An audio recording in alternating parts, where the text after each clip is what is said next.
তুমি জাকবের ঈশ্বর, ইসাহাকের ঈশ্বর, অব্রাহামের ঈশ্বর, দানিয়েলের ঈশ্বর, মসির ঈশ্বর, বিক্রমশালী ঈশ্বর, পরাক্রমশালী ঈশ্বর, শক্তিশালী ঈশ্বর, আশ্চর্যকারী ঈশ্বর, অলৌকিক ঈশ্বর, প্রতাপের ঈশ্বর, বাহিনীগণের সদাপ্রভু, সনাতন পিতা তুমি। তাই তোমার নামের গৌরব হোক, তোমার নামের প্রশংসা হোক, তোমার নামের মহিমা হোক, তোমার নাম উজ্জীবিত হোক। কারণ তুমি গৌরব পাওয়ার যোগ্য, তুমি প্রশংসা পাওয়ার যোগ্য, তুমি মহিমা পাওয়ার যোগ্য। কারণ পৃথিবী সৃষ্টির আগে থেকেই তুমি ছিলে, সব সৃষ্টির মালিক তুমি। এল সাদ্দাই, সর্বশক্তিমান জীবন্ত ঈশ্বর তুমি। ইহোয়া রাফা, ইহোয়া জিরিহ, ইহোয়া নির্মা, ইহোয়া শাম্মা, ইহোয়া শীতগানু, ইহোয়া নিশি, ইহোয়া রই। তুমি সৃষ্টিকর্তা, রক্ষাকর্তা, পরিত্রাতা। ক্ষুদ্র থেকে বৃহৎ যত জীব জন্তুর, পশু পাখি, নদী নালা, পাহাড় পর্বত, সমুদ্র, বায়ু সব তোমার মুখের কথায় সৃষ্টি। তুমি মুখে আজ্ঞা করলে আর এরা সৃষ্টি হলো। আর এখনো পর্যন্ত তোমার আজ্ঞেরা কেউ লঙ্ঘন করেনি। জল জলের জায়গায় থাকে, ভূমি ভূমির জায়গায় থাকে, পর্বত পর্বতের জায়গায় থাকে। আর তাদের মধ্যে শ্রেষ্ঠ বানিয়েছ মানব সন্তানদেরকে। আর সেই মানব সন্তানদের মধ্যে আমাদেরকে নাম ধরে ডেকেছো, আহ্বান করেছো, তোমার চরণে মনোনীত করেছো। তোমাকে অসংখ্য অসংখ্য ধন্যবাদ। আমাদের এই ভগ্নচূর্ণ দেহটাকে তুমি আজও বাঁচিয়ে রেখে দিয়েছো, কারণ তুমি ভগ্নচূর্ণ দেহ ভালোবাসো।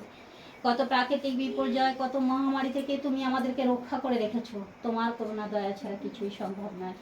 তাই প্রভু, আমাদের এই ক্ষুদ্র জীবনটা যদি তোমার চরণ তলে আমরা বলি হিসাবে উৎসর্গ করে দিই, তাতেও তোমাকে আমরা ধন্যবাদ দিয়ে শেষ করতে পারবো না।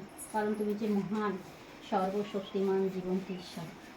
তাই প্রভু যিশু, আমাদের সকল পাপকে তুমি ক্ষমা করো, সকল অপরাধকে ক্ষমা করো। জানতে অজান্তে যে ভুল অপরাধ আমরা করেছি, চলাতে বলাতে দেখাতে যে ভুল অপরাধ আমরা করেছি, আমাদেরকে তুমি ক্ষমা করো।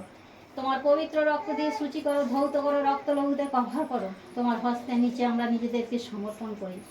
পবিত্র আত্মা, আমি তোমাকে আমার জীবনে আহ্বান করছি। হে স্বর্গের দয়াময় পিতা, যিশুর নাম নিয়ে তোমার করুণা সিংহাসনের সম্মুখে তোমার এই অধম দাসে আমি বিনতি প্রার্থনা করি প্রভু গো। আজকে তুমি যে আমাকে এখানে উপস্থিত করলে, তোমার ইচ্ছা। কারণ তোমার পরিকল্পনা, আজকের এই তোমার সৃষ্টি, তোমার ইচ্ছা ছাড়া কিছুই সম্ভব নয় প্রভু। আজকে সেইখান থেকে তুমি আমাকে এখানে নিয়ে আসলে প্রভু, যেটা তোমার ইচ্ছা ছিল প্রভু। তাই তোমার কাছে বিনতি প্রার্থনা করি প্রভু গো, এখানে যে সকল সন্তানেরা তোমার উপস্থিত আছে, তোমার সেই দাস উপস্থিত আছে প্রভু, তাদের প্রত্যেককে এবং আমাকে তোমার বুদ্ধি দিয়ে বুদ্ধিমান করো, জ্ঞান দিয়ে জ্ঞানবতী করো, শক্তি, সাহস, প্রেম তুমি দাও, ধৈর্য দাও, সামনে বাড়াতে সাহায্য করো, ঈগল পাখির মতন বল দাও।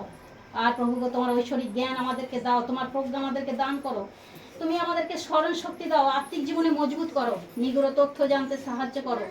আমরা তোমার বাক্যের অন্বেষণ করতে চাই, শ্রীমুখ অন্বেষণ করতে চাই, তোমার সঙ্গে আমরা আত্মায় কথা বলতে চাই, রবে কথা বলতে চাই। তুমি সেই প্রমেময় ঈশ্বর, মঙ্গলময় ঈশ্বর, শান্তিময় ঈশ্বর, জীবন্ত ঈশ্বর, সর্বশক্তিমান জীবন্ত ঈশ্বর। তোমার কান ভারী নয়, আর তোমার হাতও খাটো নয়। তুমি সেই একই ঈশ্বর আছো প্রভু। তুমি আদিতে যা ছিলে, এখন আছো, ভবিষ্যতেও তাই থাকবে। তোমার কোনো পরিবর্তন নেই প্রভু। তাই আজকে এখানে যে সকল সমস্ত সন্তানরা তুমি আজকে তাদেরকে উপস্থিত করেছো প্রভু, কার কি প্রয়োজন প্রভু আমি জানিনি প্রভু। প্রত্যেকটা সন্তানকে তোমার সেই দয়াবেলা হাত দিয়ে, তোমার সেই চাঙ্গাইবেলা হাত দিয়ে তুমি স্পর্শ করে দাও প্রভু। প্রত্যেকটা সন্তানের আশাকে তুমি পূর্ণ করো। কারণ প্রত্যেকটা সন্তান আজকে তোমার করুণা সিংহাসনের সম্মুখে নতজানু হয়েছে। তোমার কাছে তারা প্রার্থনার বিষয় তুলে ধরেছে প্রভু। তারা কে কি প্রার্থনা তোমার কাছে করছে আমি জানিনি, কিন্তু তুমি জানো। কারণ তুমি অন্তর্যামী, তুমি অন্তরকে খুঁজে অন্বেষণ করে দেখো আমরা কে কিভাবে চলছি, কে কিভাবে আছি, আর কে কি বলতে চাইছি। তুমি আমাদেরকে অন্তরকে সেই অনুসন্ধান করো প্রভু। আর প্রত্যেকটা সন্তানকে তোমার দৃষ্টিশক্তি প্রয়োগ করো, পবিত্র আত্মা তাদেরকে ছুঁয়ে যাক। তোমার সেই দয়াওয়ালা হাত দিয়ে, তোমার সেই সামর্থ্যওয়ালা হাত দিয়ে তুমি চাঙ্গাই করো। আর প্রত্যেকটা সন্তানকে ঈগল পাখির মতন বল দাও, সামনে বাড়াতে সাহায্য করো, সহায় থাকো, সঙ্গে থাকো, সমস্ত কাজে আশীর্বাদ করো। সমস্ত দিকে তুমি আশীর্বাদের ব্লেসিং তুমি ভরিয়ে দাও প্রভু। সমস্ত সন্তানকে সুস্থ রাখো, ভালো রাখো, স্বর্গদূত দিয়ে ঘিরে রাখো, সকল মন্দ থেকে রক্ষা করো প্রভু। সমস্ত ইচ্ছাই তোমার আছে প্রভু। শুনলে প্রার্থনা, তোমাকে ধন্যবাদ। প্রত্যেক সন্তানকে তুমি আশীর্বাদ করলে তোমাকে ধন্যবাদ। এই প্রার্থনা আমার ত্রাণকর্তা, উদ্ধারকর্তা, মুক্তিদাতা আমি যিশু নামে চাইছি, আমেন।